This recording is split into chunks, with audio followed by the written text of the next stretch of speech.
In the presence of the Lord, there is fullness of joy. Hallelujah. Hallelujah. Holy, glory. Hello everyone, welcome to the Juliet We Talk Show, and I'm Juliet Bagenda. I'd like to thank you, each and every one of you who are watching our videos. Thank you very much, and please like and share with others. Those of you who have not subscribed, please do subscribe.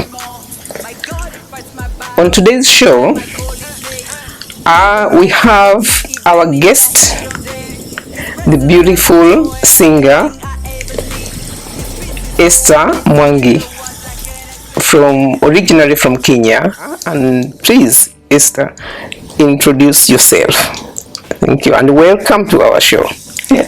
Thank you so much, Mrs. Juliet, and thank you very much for welcoming me to the Juliet Talk Show.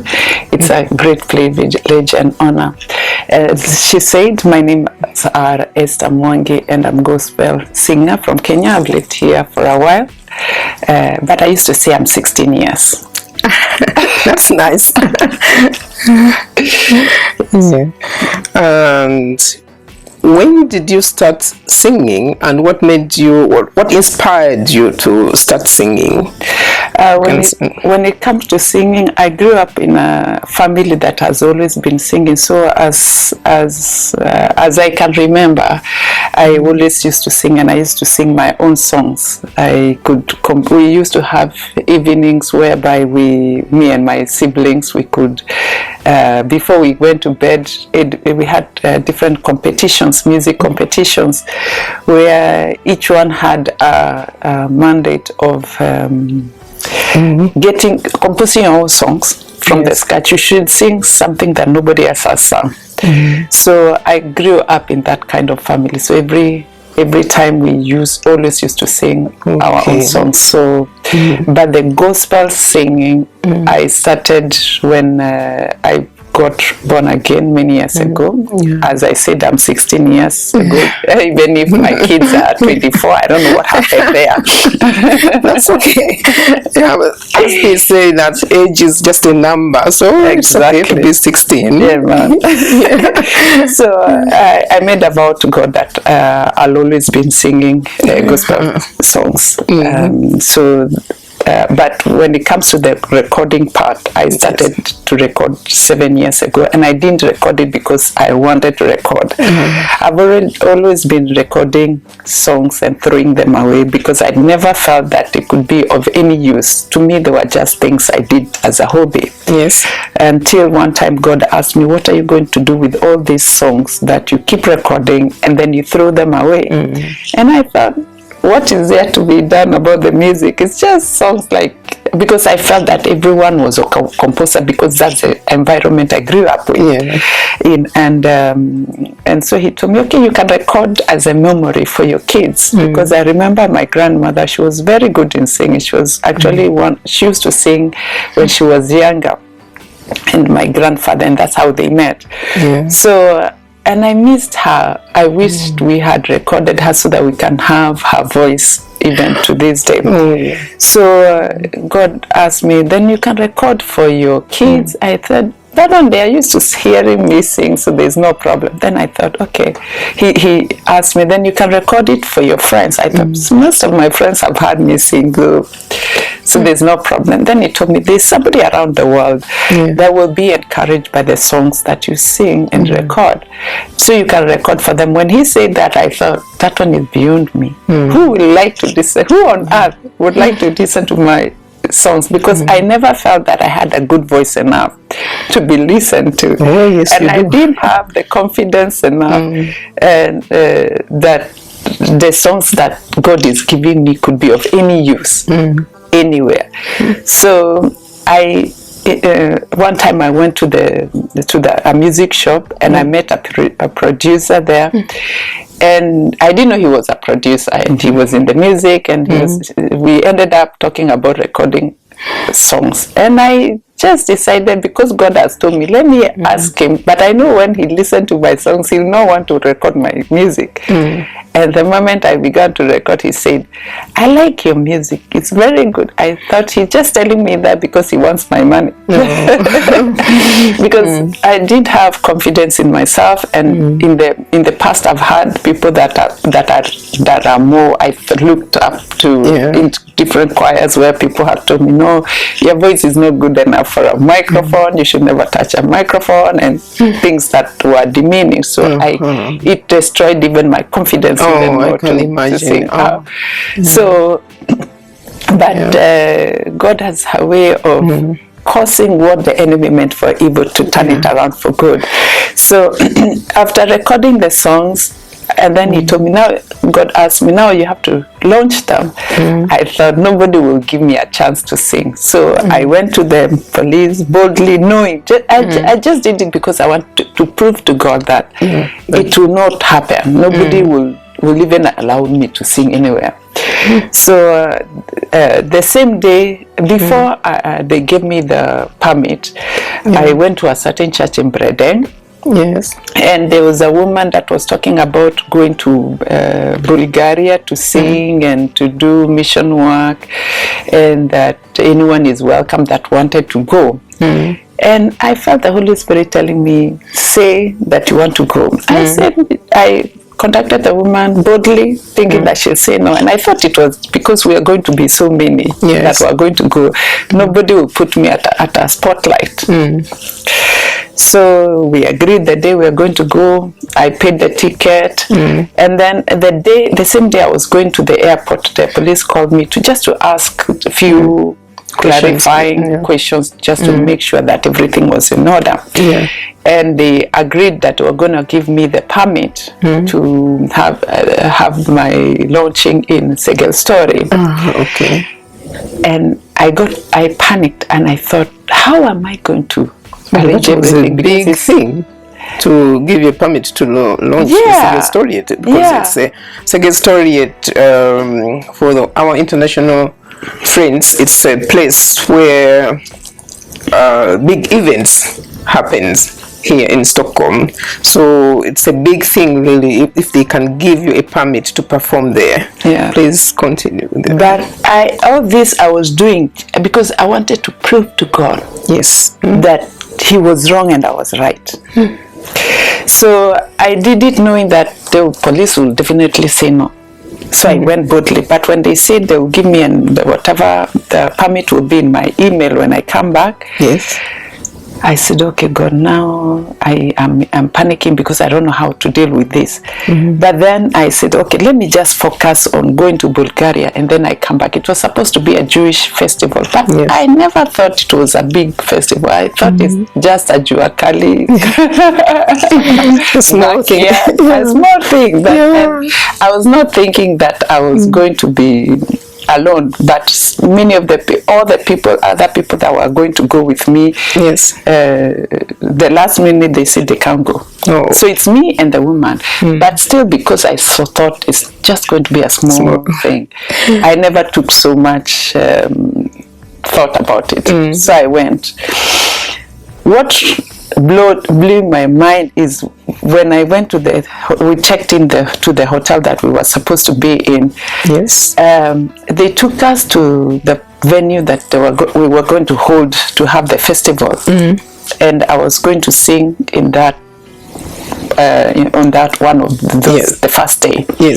And then the person made a mistake and told me that the ambassador of Israel is coming. Wow. I was like, God, you should have alarmed me beforehand so that I know whether to come. I know not to come. Because actually, if I knew that it was going to be a big event, I wouldn't have gone. I wouldn't. The woman had given me a DVD and asked me to watch it so that I can prepare myself mentally for what I'm going to do myself. To perform. But every time I'm about to put the whatever to watch it, I felt the Holy Spirit telling me, no, don't do it.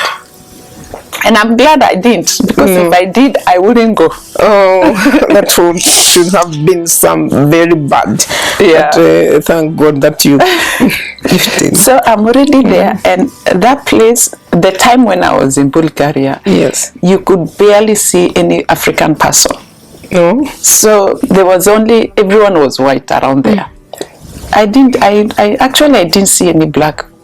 Of all my time there, I just met one black person, and I really turned my face to look at the person, because I felt, oh, at least I have a brother there. And he smiled. I also smiled, because like, I'm not just alone with, I don't have any problem with being around white people, but it feels good to have somebody that that looks like you.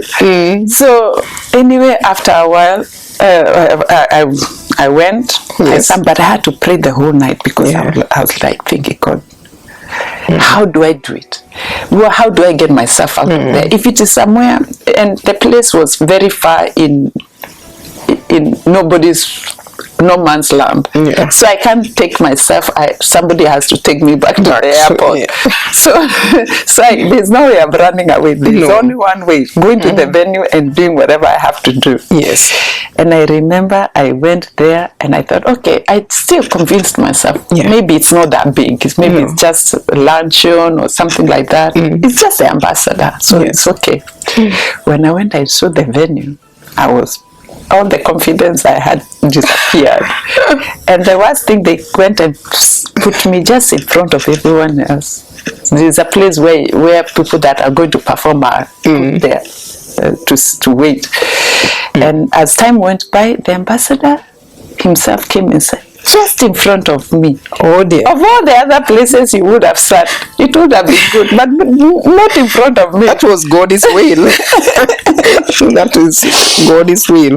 Really. So I decided I can't stay there, because now, if you know, because of the security issues in Israel, everyone around the Prime Minister and the ambassador, they check you good. So I was trying to feel confident and to stay normal, but I couldn't. Eventually, I had to just go to the toilet, knowing that once I go out, I won't come back again. I went out, came back, began praying, and I have to go around. So one policeman came and asked me, is everything okay? I said, I'm going to sing, and I'm nervous. So, but eventually, the moment I got the microphone, I forgot that I was nervous. I went, I did whatever I was doing. Went out. It was great. And then after that, they told me I'm going to sing again. I thought, God, my God, at least the first time it was okay. I thought now everything is over. But then the second day they told me, okay, and there was some lady that was competing for the Eurovision. She was going, they were going to be among those that were going to sing that day. Oh dear. So that was I was like, God, I understand that you want to do coaching. You are the only way to cause somebody to learn to swim is to throw them in the water. But this one is beyond throwing me in the water. This one is throwing somebody in the water with the elephants and with the crocodiles inside to survive. So, but by God's grace, I went, I sang the second time, and then they told me, then we're going to invite you again to come and sing whatever. And then later on, now they're coming back now. So now I have to deal with coming to launch. And I've not planned anything. Because everything I was doing just doing because I want to prove God wrong. And I said, okay, God, now what? So he just told me, okay, you just have to contact people that will have the speakers and all that. God just provided everything I needed, from the speakers to the people that were supposed to come. Unfortunately, some of the leaders that I had invited to come for the launching did not come, did not show up. Some of them turned down the last minute. But by God's grace, when I came to Segostari, I found some people that are already doing something preaching or something. So I told them, can you come and be a part of what we are doing? And they graciously came and became the one that officiated the event. Yes. So from then it has been singing from one place to another. So we thank God for that. But that's really big story, and that was really nice. Yeah. And God is will. Yeah. Works. When God puts a hand on you, everything works smoothly. Yeah, it does. It does. I know it has been a little bit tough, especially now during COVID time. How did you survive with your singing? During the COVID time, actually, God just, he for me, it's like, you know, when God tells you to do something, yes, He always has a place where He wants you to do whatever it is that He has asked you to do. So when I could not go to parties, when I could not, because I sing in parties, I sing everywhere. The only difference is that I only sing gospel. Yes. Even if I try something else, it doesn't work. Either the voice disappears or the lyrics disappear from my head. Really? Yeah.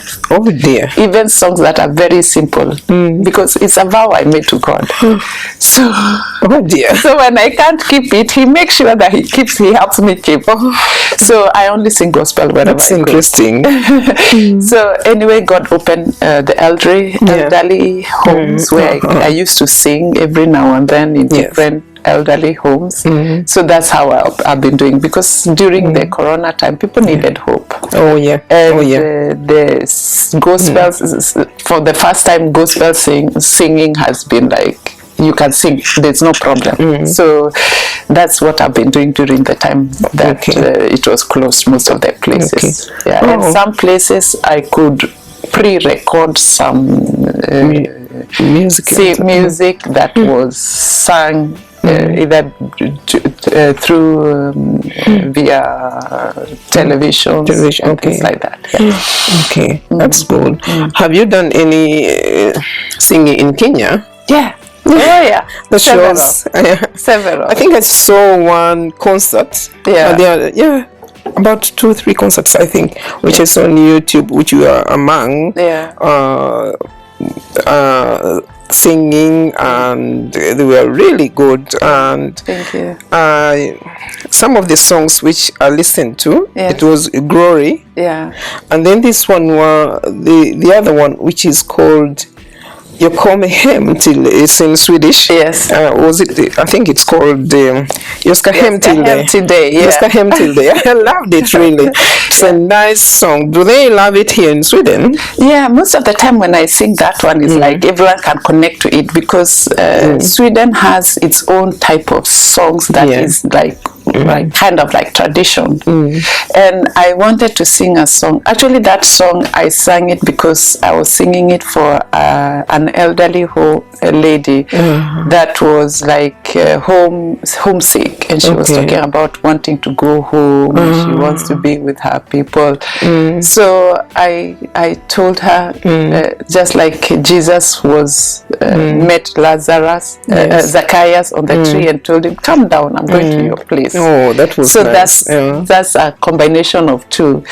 Singing to the woman, but also combining the scripture in it, that just come home today, I'm going home with you, because when Christ comes with you, then you don't have to be afraid. That's beautiful. That was beautiful, really. And how about the rock? The rock, the rap one. The rock, that song came, I was in a certain studio, and the person told me that, I know you can rap. So this time you have to rap. And I told the person, I'm not good in rapping. I've never rapped before. And the person said, I've heard some of the different times that you have spoken. And if you can speak that fast, you can also rap. I loved it, really. Gospel music with the rapping. So rapping. So that's when I began to because one of the things is about me is that I sing, most of the places I sing are not normally in the churches. But I want to be able to come out with the same message, but in the way, package it in a way that anyone can be able to listen. No, because sometimes some people are attracted to listen to rap. Some people are, maybe they like gospel in a certain way, soul and whatever. And one doesn't, being a Christian doesn't have to be that you have to be uniform.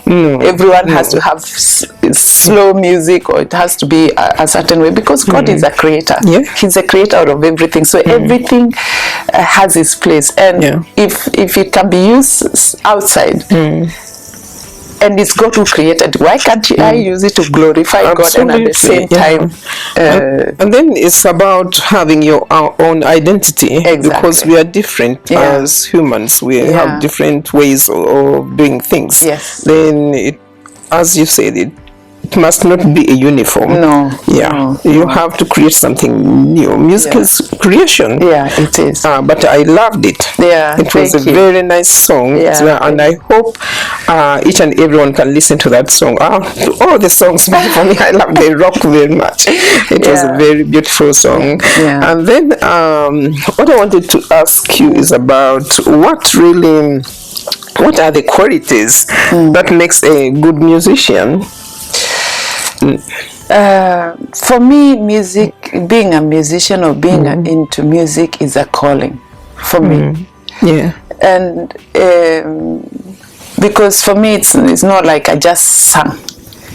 God called me into it. And it's just a part of me breathing out. So to be a good musician is following your own calling. Following what you're good in, because it's one thing to do something because sometimes you find that people can see that something is going so well, and then they leave something that they are really good at, they are called to, and they leave it and begin and, like for example, I see you have a nice dress. I said that I want to also be a tailor because I see your business is booming. So I leave mine and begin doing yours. That's wrong. And eventually you become frustrated because yours is not going well, but I see yours is going so well. And then I become envious because why is mine not going so well like yours? But it has to do with the calling. So when it comes to being a good musician, I think it's about the calling. Is that what you are created to be? It's just like, for example, when it comes to cars, I did mechanics when I was in high school.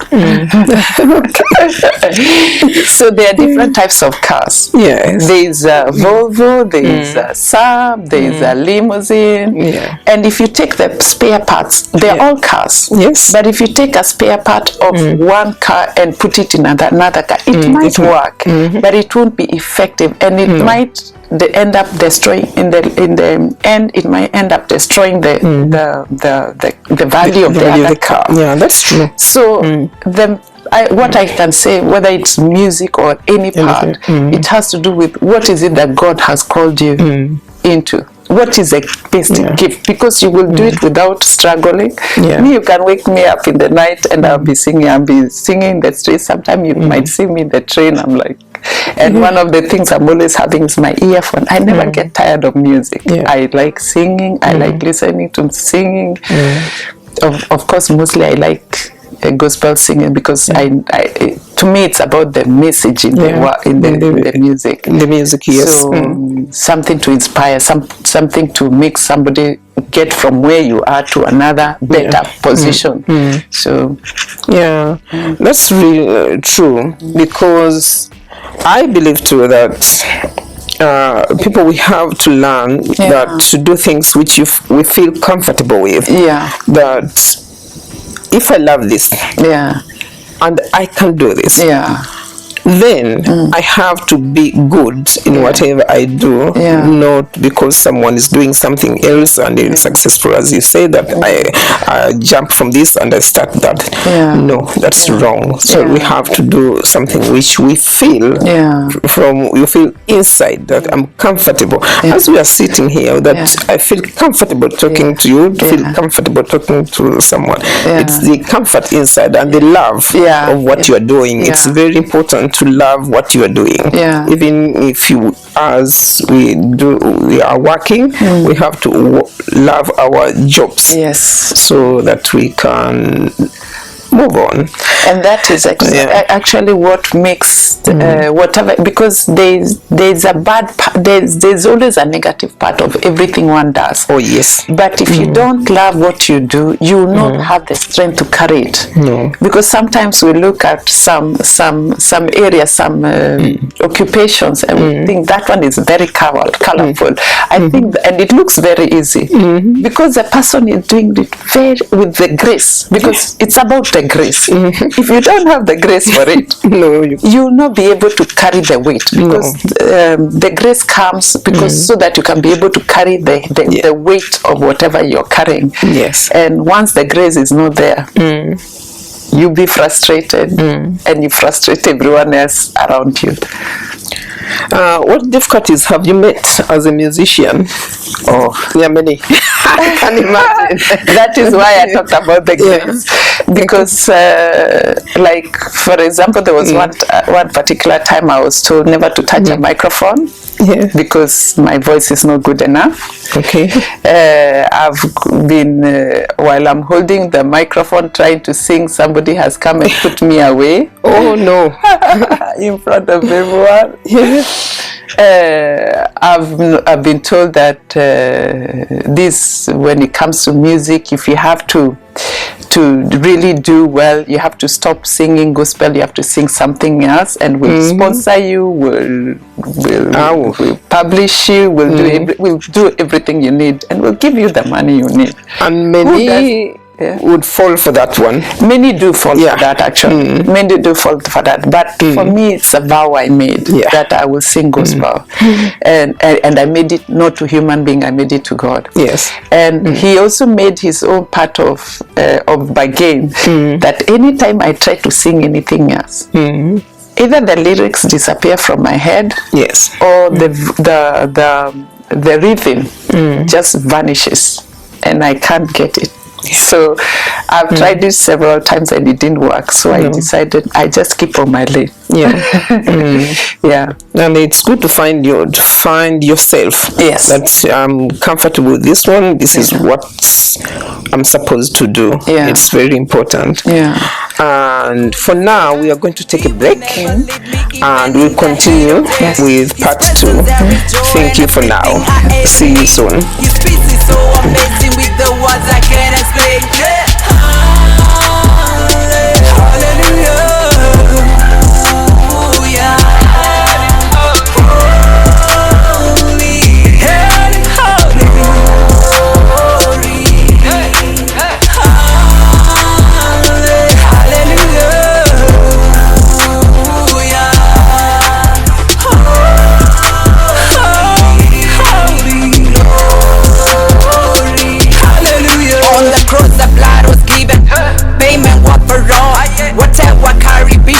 Baba awangojea, baba ni mlinzi wangu, sitaogopa chochote, mafuta kanipaka, adui kawatoa.